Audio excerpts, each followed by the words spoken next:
Welcome back.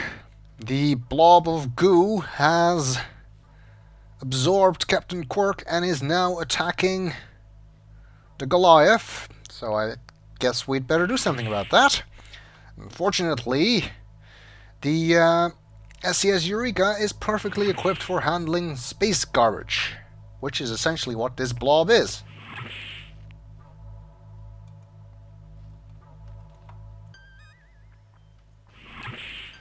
Alright. Even in the middle of a crisis, they're still just goofing off. The Goliath's hull is nearing structural failure, Captain. She's going to implode if we don't do something. Well, I guess we need to get its attention, which means, Flo, I'm going to give you the order you've been waiting for me to give the entire game. Fire! Aye, sir.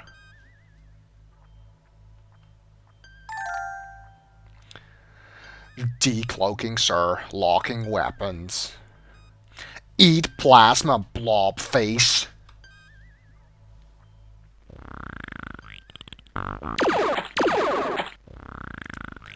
Photon torpedo sound. Uh-oh, now it's coming after us. But like I said, the Eureka is perfectly equipped to deal with trash like this. Flo, activate the refuse retrieval system. Aye, sir.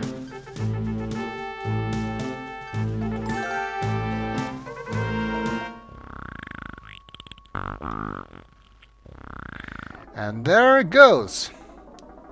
You know you shouldn't vacuum liquids, Roger.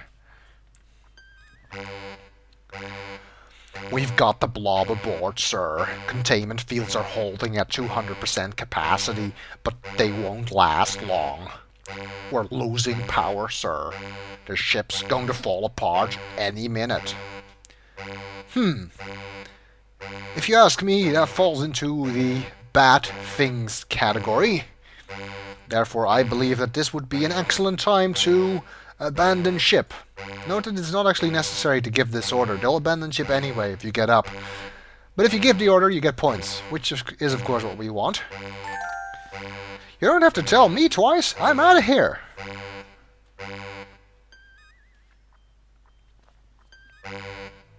And there they go. You're a brave man, Captain, and in case you don't make it out of here, I want you to know that, except for a few minor incidents, which I won't go into right now, it's been an honor serving with you. Thanks, I guess. No, I don't want to get up. Sit back down, you.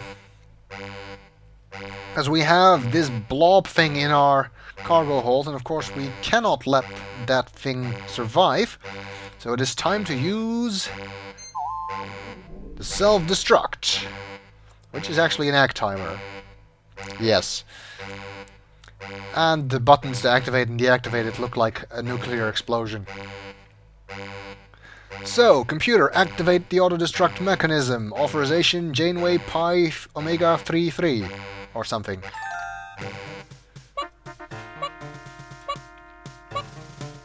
Okay. Sure, why not? Let's get out of here before this place blows. Also, we should probably get Bia. Unless she's already left, of course. Ooh, the hatch is straining. That does not look good. The thick metal door strains in protest as the massive pucoid blob creature tries to liberate itself from the confines of the trash compartment. Which actually means we need to hurry. Obviously, because we have only 10 minutes left before the ship blows up. Bia is trying to get our attention. As rightly she would, I guess. I guess Flo and Drool didn't think to take her with them. Phew, I'm glad to get out of there. How come all those pretty lights are flashing? What's going on? Not much, except that the Eureka has sucked up a giant pucoid blob creature and is about to self-destruct. That's nice. I think you're still a bit woozy, Bia. Whatever you say, dear. Definitely woozy.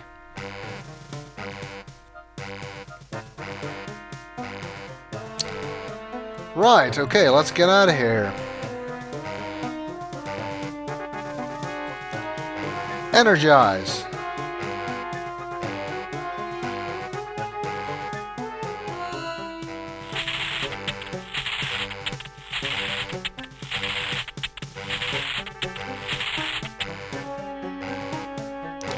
Dang! This beast must have blown a circuit or something.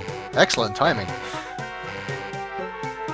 Well, if it's blown a fuse, we'd better go look in the fuse box, which is actually accessible from the hallway. I haven't shown it before.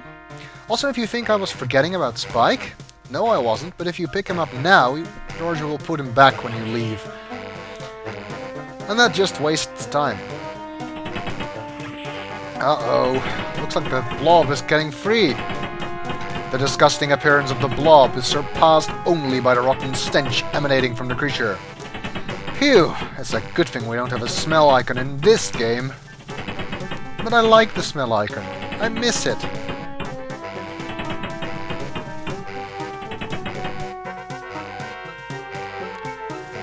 Haven't shown this part before, I think, but it's the fuse box. You can see a bunch of fuses. High voltage circuit fuse. But to see which is which, we actually need to look at the diagram, and it also shows us which one is the faulty one already, which it's a red one. But let's look at the descriptions anyway. Scrutinizing the diagram below the power bus, you see the word lighting on the schematic next to this fuse, and if you remove it, the lighting goes off. As expected, the wiring chart indicates this fuse controls the main transporter power coupling, and it's faulty, so we need to replace it, but let's look at the rest anyway. The unenlightening phrase VGA EGA interlock appears on the diagram next to this fuse. Logical for a spaceship to have that. There's a smudge on the diagram that partially obscures the writing next to this fuse. Hour supply is all that's visible of the description. I think if you pull that one, then the containment field fails. The description for this fuse is cockpit glazing blemish removers. Sure, why not?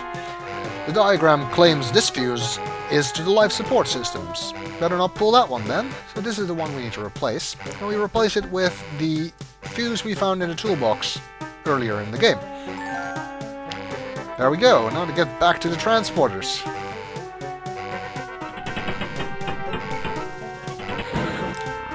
Yee yuck! A giant pus-oozing blob has burst through the trash containment hatchway. You're up to your knees in it now, literally. That's not a good thing. It's blocking the way, and it has a hand for some reason. Just click on the door, or it will automatically jump over it. No need to fret. Whoa, that was close. I'd hate to try that again. I'm not sure if the transporter is working right. You better go first, Bia.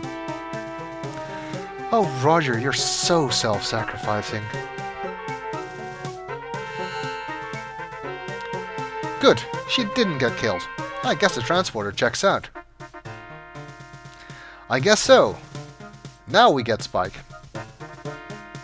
Can't leave old Spikey to his doom, of course. And that gives us the final points. We now have full score, 5,000 pointazoids.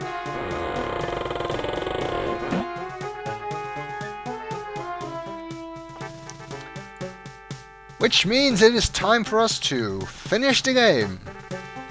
Energize.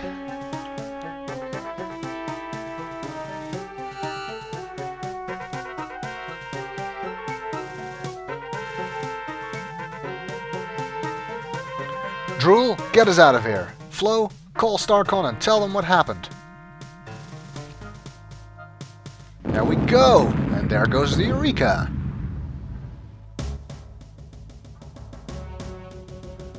We made it! We're safe!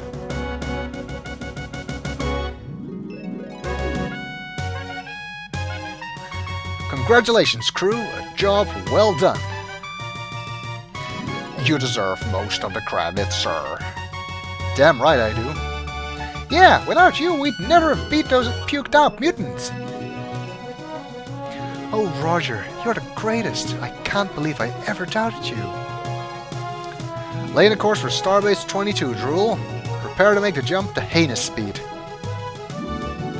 Buckle up, everybody. Engage.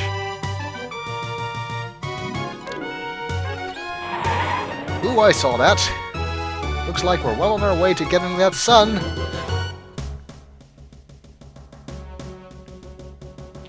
Congratulations! You've vaporized the blobulous personification of the villainous Captain Quirk, saving countless lives from its menace. Fighting back the tremendous urge to plot a course to Disneyland, Roger and his loyal crew make their way back to Starcon. Yay! And so ends another chapter in the continuing adventures of Roger Wilco. Stay tuned for future episodes of our courageous custodian and his crew as they continue their quest to clean up where others have gone before.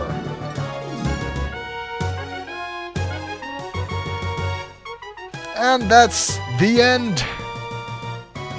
Well, Space Quest V is perhaps not as well remembered as its illustrious predecessor, but the quality of the game certainly has nothing to do with that. Dynamics did an excellent job. The game is great fun, has lots of neat sci-fi references, and probably has the strongest plot of the entire series, following nicely from the events of Space Quest IV. The addition of some actual characters, besides Roger, was also very welcome, and Quirk is an effective antagonist, although perhaps not quite as memorable as Vohol. On top of that, the puzzles of the game are fairly logical and well thought out, and there's plenty of hints. Usually if you get stuck, you only need to talk to your crew and they'll nudge you in the right direction. Although there's plenty of death scenes, the game is mostly devoid of the kind of random, nearly unavoidable deaths like you got in Space Quest IV with, for instance, the cyborg. Furthermore, it's not really possible to make the game unwinnable by forgetting a crucial item somewhere, which I appreciate a lot. And they also did away with the arcade sequences and obstacle avoidance puzzles as well. All this means that the gameplay is a lot less frustrating than the previous entrants in the series. The graphics are great too. Easily as good as Space Quest IV, with some great looking backgrounds, especially on the various planets. And it might surprise you, but Space Quest V actually has my favorite soundtrack of the series. Some people might argue that making Roger anything other than a janitor was a mistake, and that he's perhaps too competent in this game. They're not entirely wrong. The game has a very different feel than the other games, but I for one think it's a welcome change of pace. All in all, Space Quest V is a solid entry in the series. But Roger's adventures aren't over yet, so I'll see you soon in Space Quest VI, The Spinal Frontier.